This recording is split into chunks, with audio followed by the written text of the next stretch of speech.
Withdrawing money from WhatsApp after your account has been reviewed is a straightforward process. Follow these steps to ensure a smooth transaction. Step 1. Open WhatsApp. Launch the WhatsApp application on your mobile device. Make sure you are logged into the account that has been approved for money transactions. Step 2. Navigate to Payments. Go to the Settings menu by tapping on the three dots in the top right corner for Android or the bottom right corner for iPhone. Select Payments from the list of options to access your payment settings. Step 3. Select Withdraw Funds. In the Payment section, look for the option to withdraw funds. This may be labeled as Withdraw or Transfer to Bank. Tap on this option to initiate the withdrawal process. Step 4. Choose your bank account. If you have multiple bank accounts linked, select the account where you want the funds to be transferred.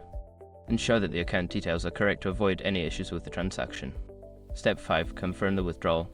Before filing a refund or dispute, use the SROC.com link in the description to open the refund dispute deadline calculator and confirm your deadline.